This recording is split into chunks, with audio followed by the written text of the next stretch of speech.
ఎన్నికల మేనిఫెస్టోలో ఇచ్చిన ప్రతి హామీని అమలు చేసే దమ్ముల నాయకుడు ముఖ్యమంత్రి జగన్మోహన్ రెడ్డి అని తూర్పు నియోజకవర్గ వైసీపీ ఎమ్మెల్యే అభ్యర్థి దేవినేని అవినాష్ పేర్కొన్నారు. ప్రజల మద్దతుతో ఈ ఎన్నికల్లో వైసీపీ ప్రభంజనం సృష్టించడం ఖాయమని అవినాష్ ధీమా వ్యక్తం చేశారు. ఎన్నికల ప్రచారంలో భాగంగా తూర్పు నియోజకవర్గ పరిధిలోని 9వ డివిజన్ ప్రాంతాలలో పార్టీ శ్రేణులతో కలిసి గడప గడపకు వెళ్లిన అవినాష్ ప్రభుత్వం చేసిన మంచిని చూసి ఫ్యాన్ గుర్తుకు 2 ఓట్లు వేయాలని ప్రజలను అభ్యర్థించారు.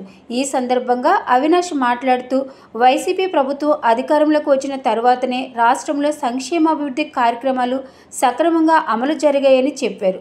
గత ప్రభుత్వంలో ఎమ్మెల్యే, ఎంపీ, మేయర్, కార్పొరేటర్ అందరూ ఆ పార్టీ వారు ఉండి కూడా ఈ ప్రాంతంలో ఎలాంటి అభివృద్ధి జరగలేదని విమర్శించారు. కానీ నేడు మాకు ఏ పదవులు లేకపోయినా చిత్తశుద్ధితో అభివృద్ధి చేసి చూపించామని తెలిపారు. ఎన్నికల మేనిఫెస్టోలో ఖచ్చితంగా అమలు చేసే వాటినే జగన్ ప్రకటించారని, ప్రతిపక్ష టీడీపీ వారిలాగా మోసం చేసే హామీలను ఇవ్వలేదని అన్నారు. వైసీపీ ప్రభుత్వం చేసిన అభివృద్ధి ముందు గద్దె ఫోటోలకు ఫోజులిస్తూ ప్రభుత్వాన్ని విమర్శించడం సిగ్గుచేటని దుయ్యబట్టారు. ప్రజల మద్దతుతో ఈ ఎన్నికల్లో వైసీపీ ప్రభంజనం సృష్టించడం ఖాయమని అవినాష్ ధీమా వ్యక్తం చేశారు.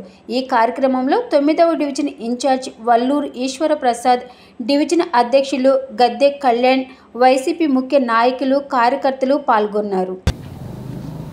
నమస్కారం. ఈరోజు 9వ డివిజన్లో పెద్దలు, జిల్లా ఉపాధ్యక్షులు ఈశ్వర ప్రసాద్ గారు ఒక ఆధ్వర్యంలో ఇంటింటికి ప్రచార కార్యక్రమం నిర్వహించడం జరిగింది. ఈ కార్యక్రమంలో పెద్దలు మాజీ కార్పొరేటర్ సుబ్బరాజు గారు, అధ్యక్షులు కళ్యాణ్ గారు, అదేవిధంగా రాష్ట్ర నాయకులు మహబూబ్ గారు, నగర వైఎస్ఆర్ కాంగ్రెస్ మహిళా అధ్యక్షులు సోదరిమణి సుభాష్ని గారు, అదేవిధంగా 9వ డివిజన్కి సంబంధించిన ముఖ్య నాయకులు, నగర నాయకులు, వైఎస్ఆర్ కాంగ్రెస్ పార్టీ నాయకులు, పెద్దలు, అదేవిధంగా రాజ్కుమార్ గారు అందరి గారు పాల్గొనడం జరిగింది.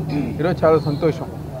ఎందుకంటే 9వ డివిజన్ ప్రాంతంలో సంబంధించిన ఎన్టీఆర్ సర్కిల్లో ప్రాంతం కానివ్వండి, ఫిట్టింగ్ల ప్యాచ్ కానివ్వండి, అదేవిధంగా జ్యోతి కన్వెన్షన్ బ్యాక్ సైడ్ కానివ్వండి, ఈరోజు ఈ యొక్క 3 ప్రాంతాల్లో తిరిగినప్పుడు గారా ప్రజానికం ఎంతో సంతోషంగా మాకు జగన్మోహన్ రెడ్డి గారు ఒక నాయకత్వంలో మా ప్రాంతంలో అభివృద్ధి కార్యక్రమాలతో పాటు మరీ ముఖ్యంగా మాకు సంక్షేమ కార్యక్రమాలు అందించింది జగన్మోహన్ రెడ్డి గారి ప్రభుత్వం అని చెప్పి ఎంతో సంతోషంగా చెప్పుకుంటున్నాను.